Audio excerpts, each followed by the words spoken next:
ഇതിനെ പറ്റി തങ്ങൾ പറഞ്ഞെന്താണ്? മൻസ്വാമ റമദാന, ഒരാൾ റമദാൻ മാസം നോറ്റു, വാത്തുബാവു സിത്തമിൻ ഷവ്വാൽ, ഷവ്വാലിന് 6 ദിവസം എന്നോട് തുറന്നു നോറ്റാൽ ഫകന്നമ സ്വാമദ്ദഹ്റ, കാലാകാലം നോമ്പൂറ്റം വരക്കണം. ഒരു 6 ദിവസം കൂടി നോറ്റാൽ 360 ദിവസം നോറ്റ കൂലിയും കിട്ടും. മനസ്സിലായോ? അത് 6 നോറ്റാൽ മാത്രമേ കിട്ടുള്ളൂ. അപ്പം എന്നാൽ എല്ലാ മാസവും 3 നോമ്പോറ്റോ കാലാകാലം നോറ്റ കൂലി കിട്ടൂലേ? അത് കിട്ടും. ഇത് കിട്ടൂല. ഇത് വേറെ അത് വേറെ. എന്താ വ്യത്യാസം എന്ന് പറഞ്ഞുതരാം. വ്യത്യാസം ഇമാമികൾ പറയണത് 6-9 റമദാന്റെ തുറന്നു നോറ്റാൽ 360 ദിവസം ഫർളായ നോമ്പോറ്റ കൂല കിട്ടാൻ പോണം.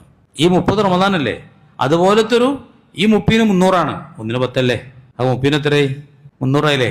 6-ന് 60, ആ 360 ഫറള് റമദാൻ മാസത്തിന്റെ മാർക്കുള്ള നോമ്പ് നോറ്റ കൂലിയാണ് കിട്ടുക.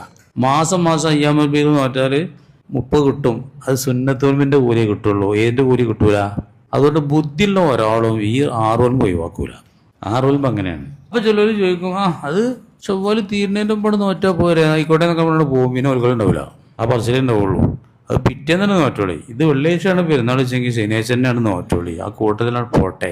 ഞങ്ങളുടെ പള്ളിയിലൊക്കെ 6 നോമ്പറൊക്കെ ഉണ്ടാവും പള്ളിയിൽ. ഈ സമൂസയും ഫ്രൂട്ട്സും വെള്ളമൊക്കെ ഉണ്ടാവും. കുറേ ആൾ നോൽക്കുകയും ചെയ്യും. നമ്മളെ നാടിൻ്റെ നന്മ പറയില്ല, നല്ലതാണ്. അപ്പോൾ എല്ലാവർക്കും ഒരു പ്രചോദനം ഉണ്ടാവുകയെ. അങ്ങനെ കുറേ ആളുകളുണ്ട് അവിടെ. ഒരു പെരുന്നാൾ വെച്ചവരൊക്കെ ഉണ്ട്, 6 തുറപ്പിച്ചവരുണ്ട്. 6 നോമ്പൊക്കെ വിളിച്ചാൽ എന്നൊക്കെ വേണമെന്നാണ് ഞാൻ പറയുന്നത്.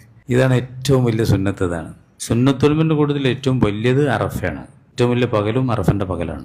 കഴിഞ്ഞ പിന്നെ ആഷുറയാണ്. പക്ഷെ 6 ഭയങ്കരമായിരിക്കുന്ന പ്രത്യേകത ഉണ്ട്.